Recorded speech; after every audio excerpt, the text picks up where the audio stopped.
Bonjour à tous et bienvenue dans cette nouvelle vidéo. Vous êtes sur la chaîne Azimut BTP et dans la vidéo d'aujourd'hui, nous allons voir une étude complète d'une poutre en béton armé avec une application dans le logiciel Robot Structural Analysis. Avant d'aller plus loin, moi je suis Judikael Zongwe, ingénieur en génie civil. C'est avec moi que nous allons faire cet exercice. Avant d'aller plus loin, si tu es nouveau sur la chaîne, je t'invite à t'abonner et activer la cloche pour ne rien manquer de nos prochaines publications comme celle-ci. Sur cette chaîne précédemment, j'ai déjà eu à poster deux vidéos. La première vidéo, elle parlait du ferrage d'une poutre de 6 mètres de portée. Et là, on a fait l'application directement dans le logiciel Robot Structural Analysis sans faire le prédimensionnement et autres. À l'issue de cette vidéo, les questions m'ont été posées et je fais une vidéo pour répondre aux questions qui m'ont été posées. Et la deuxième vidéo, elle s'intitule « Comment exporter le plan de ferrage du robot vers AutoCAD ». Si tu n'as pas suivi les deux vidéos, les liens se trouvent en barre de description. Tu peux aller suivre ces vidéos à tout moment. Comme je l'ai dit, j'ai déjà eu à faire deux vidéos. J'ai fait une troisième vidéo pour vraiment clôturer le sujet sur les poutres. Ici, nous allons commencer par faire un prédimensionnement manuellement. Ensuite, nous allons faire des calculs, quelques calculs manuels avant de passer au logiciel Robot Structural Analysis. Donc, poursuivons. C'est quoi une poutre? Une poutre est un élément porteur horizontal et linéaire faisant partie de l'ossature d'un plancher de bâtiment ou d'un tablier de pont, comme vous êtes en train de le voir à l'écran. La première étape, c'est le prédimensionnement de la poutre. Et nous travaillons selon la règle BAEL 91 modifiée 99. Alors, que nous dit le BAEL? Selon le BAEL, la hauteur de la poutre H doit être compris entre L sur 15 et L sur 10. Et c'est de cette hauteur que nous allons déduire la base de la poutre. La base de la poutre sera comprise entre 0,3 H et 0,7 H. Comme vous pouvez voir la figure ci-contre, L c'est la portée, H c'est la hauteur de la poutre et B c'est la largeur de notre poutre. Poursuivons directement avec une application. Donc nous allons dimensionner une des poutres de ces bâtiments dont la structure est de type poteau-poutre en béton. Donc, voilà une image de l'ossature du bâtiment. Nous allons dimensionner la poutre centrale qui fait 8,4 mètres de portée. La poutre est encastrée dans les deux poutres plus courtes qui la prolongent ainsi que dans les colonnes. En réalité, c'est une poutre continue dont nous allons étudier le tronçon central. L'anthrax entre les deux poutres parallèles est de 7,20 mètres. Alors, quelles sont les étapes à suivre? Première étape, prédimensionnement de la poutre. Ensuite, nous allons calculer les moments. Nous avons un moment résistant et un moment de sollicitation. Nous allons faire la vérification de ces deux moments. La vérification, la condition est que le moment de sollicitation doit être plus petit que le moment résistant de la poutre. Si la condition est vérifiée, on peut continuer. On va aller calculer la flèche admissible. Ensuite, on va calculer la flèche max de notre poutre. Là aussi, nous allons faire la vérification pour voir si la condition de la flèche est vérifiée. Voilà, on poursuit. Prédimensionnement de la poutre. Notre poutre a une portée de 8,40 mètres que nous avons converti en centimètres. Ça fait 840 cm. La hauteur de la poutre devait être comprise entre L sur 15 et L sur 10. 840 sur 15 est inférieur ou égal à H, inférieur ou égal à 840 sur 10. Ce qui nous donne H compris entre 56 et 84. Nous avons fait le choix de prendre H est égal à 70 cm. Pour la largeur également, B est compris entre 0,3 fois H et 0,7 fois H, ce qui nous donne B compris entre 21 et 49. Là, nous avons fait le choix de prendre B égale 35 cm. Donc les premières dimensions de notre poutre sont H 70 cm et B 35 cm. On continue. Nous allons continuer avec le calcul des moments. Premièrement, nous allons calculer le moment de sollicitation.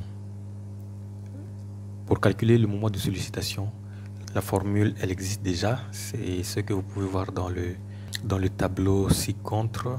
Nous sommes dans quel cas de figure? Une poutre appuyée sur des appuis, une poutre appuyée encastrée. Vu la configuration de notre bâtiment, nous sommes dans le cas où la poutre elle est bi-encastrée. Donc, ce que vous voyez encerclé, ce sont là les formules que nous allons utiliser pour le moment et pour la flèche. Pour ce qui est de la valeur de la charge Q, j'ai pris directement une valeur calculée. Mais lorsque vous êtes en train de travailler sur vos projets, c'est vous-même qui devez déterminer la charge surfacique d'abord pour la réduire ensuite à la charge linéaire appliquée à la poutre. Donc, quand nous regardons dans le tableau la formule du moment max, P L carré sur 12, P et Q c'est la même chose. Donc Q L carré sur 12, voilà. MSD est égal à 109,6 multiplié par 8,4 carré sur 12 est égal à 644,5 kN par mètre. Ensuite, nous allons aller calculer le moment résistant de la section. Le moment résistant de la section est donné par une formule empirique que vous voyez. 0,259 multiplié par D, multiplié par B, multiplié par FBU, multiplié par D moins 0,125 fois D. C'est une formule empirique et nous avons tout avec nous. 0,259. Le D, c'est tout simplement la hauteur de la poutre moins 5 cm qui est l'enrobage. Hauteur de la poutre c'est 70 moins 5, 65. Converti en mètres, ça fait 0,65. B, la base de notre poutre, 35 cm. Converti en mètres, ça fait 0,35. Le FBU, c'est la contrainte de calcul. Elle est déduite à partir de la résistance caractéristique pour notre projet. Je n'ai pas mentionné quelque part, mais bon, je l'ai dit comme ça. La valeur caractéristique du béton est de 30 mégapascales. Et c'est avec une formule que vous allez calculer, vous allez quitter de 30 mégapascales pour arriver à 17 mégapascales. 17 mégapascales converti en kilopascal, ça nous fait 17 000 kilopascales. Ensuite, le D, c'est H moins 5 cm, ainsi de suite. Ce qui nous donne un moment résistant égal à 569,7 kN/m. Vérification de la condition MSD inférieur ou égal à MRD. On se rend compte que le moment de sollicitation est égal à 644,5. C'est supérieur au moment résistant de la section qui est de 569,7. La condition, elle est non vérifiée. Qu'est-ce qu'il faut faire? On redimensionne tout simplement la poutre. Voilà, on avait au départ une valeur de H compris entre 56 et 84. On a pris une valeur de 70, ça ne fonctionne pas. Donc on va augmenter un peu la section. Donc on va prendre une nouvelle valeur de H est égale à 75 cm. Pour ce qui est de B, on avait 35 cm. Pour le B, pour l'instant, je préfère le laisser comme ça. On recalcule les moments. Mais ici, en réalité, le moment de sollicitation n'a pas changé puisque même si on vient d'augmenter la hauteur de la poutre, il n'y a aucune valeur qui entre dans la formule pour le moment de sollicitation. Donc la valeur n'a pas changé, 644,5 kN/m. Le moment résistant, avec sa formule empirique, on remplace et on trouve un moment qui est égal à 660,73 kN/m. Vérification de la condition MSD inférieur ou égal à MRD. On se rend compte que cette fois, c'est bon. Le moment de sollicitation est égal à 644,5 est inférieur au moment résistant de la section qui est égal à 660,73 kN. Donc la condition est vérifiée. on va passer ensuite à la vérification suivante. On va vérifier les flèches. Deux flèches à vérifier. La première, c'est la flèche max de la poutre. On prend la formule dans le même tableau que nous avons utilisé pour prendre le moment. Notre poutre, elle est bi-encastrée, donc la valeur de la flèche est égale à QL puissance 4 divisé par 384 E, c'est le module, et I, le moment d'inertie. Le tout remplacé dans la formule et puis converti en millimètres. Nous trouvons la valeur de la flèche max de la poutre est égale à 3,608 mm. Ensuite, nous allons aller calculer la flèche max admissible. La flèche max admissible, c'est tout simplement le 1/500e de la portée. Donc F est égal à 1 sur 500 fois 8400, on a déjà converti en millimètres, ce qui nous fait 16,8 mm. Vérification de la condition de la flèche. La vérification de la condition de la flèche, la condition est vérifiée. La flèche max de la poutre est inférieure à la flèche max admissible. Nous pouvons maintenant passer à l'application sur le logiciel Robot Structural Analysis pour le ferraillage et aussi pour une optimisation s'il y a lieu. Voilà. On bascule sur le logiciel Robot Structural Analysis. Si tu as suivi la vidéo jusqu'ici et que tu n'es pas encore abonné à la chaîne, je t'invite vivement à t'abonner à la chaîne et à activer la cloche de notification pour ne rien manquer de nos prochaines vidéos.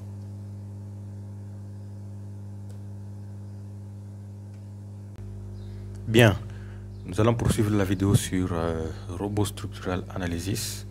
Donc, on va sur Robot. On attend l'ouverture du logiciel. Ça va aller très vite. Si vous avez des difficultés à suivre, vous pouvez mettre la vidéo tout le temps en pause. Donc, allez, on va aller choisir le module de dimensionnement des éléments béton armé. Première des choses, quand on est dans le logiciel, on va paramétrer les unités. Donc, outils, préférence de la tâche, norme de conception, on va choisir BAL 80 modifié 99. Et puis sur le petit plus à côté de nombre de conception charge, on va aller juste changer ici pondération. BL 91, OK. Allez, tout de suite, on va ici. On va aller choisir nouvelle poutre. On attend sa charge. Je vais faire descendre ça ici pour bien voir ce que je suis déjà en train de faire. Donc, on n'a pas beaucoup d'éléments. Les dimensions de notre poutre, c'est 35 x 75. Ensuite, vous appliquez, voilà, ça c'est fait. On traverse de l'autre côté, on vient ici. Ici, on touche à rien. On va sur travée. La longueur, notre travée fait 8,40 m. On met appui gauche et puis appui droit. Dans l'exercice, c'était en réalité une poutre continue. Mais nous, on s'est dit pour l'exercice, nous allons étudier uniquement le tronçon central. Également, nous avons considéré la poutre qu'elle était bi-encastrée. Donc, nous changeons ici la valeur de la portée, 8,4 m. Appui gauche, largeur. Largeur, c'est cette largeur-là. Donc, la poutre, elle est bi-encastrée. Prenons par exemple 0,7. Et puis, type, on va aller chercher encastré. De l'autre côté aussi, même chose. 0,7. Type, encastré, appliqué. Il ne reste pas grand chose à faire. On va aller appliquer juste la charge que la poutre supporte. Voilà, on peut aller mettre la charge à partir d'ici. Moi, je préfère le prendre ici. Je fais descendre là-bas. Donc, vous voyez, j'ai ça c'est le robot qui a déjà appliqué automatiquement le poids propre de la poutre. Maintenant, la charge, nous allons aller ici. On a choisi une charge linéaire. La valeur était de 109,6 kN. Ajouter, vous voyez que ça s'est ajouté. Et puis on retourne ici. Alors, dans cette vidéo, on ne va pas aller changer les différents paramètres ici. On clique directement sur calculer. Calculer. Voilà, on a coché en vert, donc les calculs sont concluants. Donc, qu'est-ce qu'on peut aller vérifier? On peut aller voir le ferraillage de la poutre. Voilà, je fais descendre ça ici. Allez, on fait comme ça. Donc quand on clique ici, vous voyez, principal supérieur à 525 mm. Vous voyez, chaque fois que l'on clique, ça nous montre sur la figure. Au niveau des appuis pour lutter contre les forts tranchants, Robot nous a mis des barres de 25. Ici en bas, ils ont mis plutôt des barres de 20 mm. Voilà. Donc au total, on a 1, 2, 3. 1, 2, 3. On a 3 nappes qui contiennent 3 barres et de diamètre 20, 20, 20. Vous pouvez aller ici. Voilà le plan de ferraillage. 35 x 75, 35 x 75, tout est là. On peut voir même ici la quantité d'acier qui sera utilisée dans la poutre, 482 kg et 72,1 kg. Ok. Maintenant, avec le logiciel, nous pouvons faire des optimisations. Donc, on va essayer quelque chose pour voir ce que ça va donner. Je vais aller dans poutre, dimension 35, je vais mettre la poutre à 80. Et puis je fais appliquer. La charge, elle est toujours appliquée, donc je vais calculer. Voilà, c'est bon, c'est OK. Allons voir le ferraillage. Vous voyez que le ferraillage, il a changé. On n'a plus le même ferraillage que précédemment.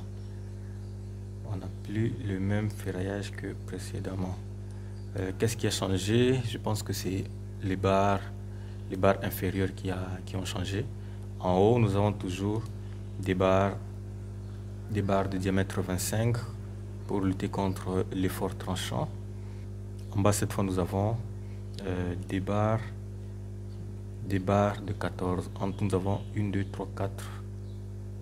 4 x 3, 12. 12 barres de diamètre 14. Et dans la première configuration, on avait pratiquement la même chose. On avait 3 lits avec des barres de 20. Mais ici, on a maintenant des barres de 14. Pour voir réellement si ça a modifié quelque chose, on va aller voir le plan de ferraillage. Voilà, le plan de ferraillage est là. 35 par 80, 35 par 80. Maintenant, allons voir la quantité d'acier. Précédemment, on est autour de 480 kg. Mais cette fois, on a 382 kg. Le deuxième n'a pas bougé, c'était toujours 72,1. Avec la deuxième configuration, on économise 100 kg. On économise sur le fer, mais sur le béton, on a ajouté un peu parce qu'on avait une section de 30 par 75. Là, maintenant, on a une section de 30 par 80. Voilà. Et vous pouvez exporter le plan de ferraillage vers robot et puis faire la mise en page. Les possibilités sont énormes. Et vous, pendant que vous travaillez, et généralement avec un architecte, parce qu'un tel projet, vous n'allez pas juste vous-même choisir d'augmenter la poutre. Par exemple, on a 75, vous ne pouvez pas juste vous permettre comme ça de mettre à 80. Donc, des modifications comme ça, ça se fait en accord avec l'architecte. Maintenant, pour finir, je vais retourner le 75 qui était ici appliqué, calculer. Vous avez vu le ferraillage. Si vous pensez que ce ferraillage il est très important, alors vous n'avez encore rien vu. Et pourtant, la charge appliquée à la poutre, elle est importante. On a mis une charge de 109 kN par mètre. Ça veut dire 10 tonnes, 10,9, 11 tonnes par mètre. Cette poutre supporte une charge de 11 tonnes par mètre. Et elle a 8,4 mètres de portée. C'est énorme. Mais c'est un bébé comparé à la poutre que je vais vous montrer tout à l'heure. Allez, je vous laisse regarder. Je ne ferai pas de commentaires. Vous-même, vous allez faire le commentaire. Sur ce, merci beaucoup d'avoir suivi la vidéo jusqu'à présent. Abonnez-vous si ce n'est pas encore fait et rendez-vous dans une prochaine vidéo.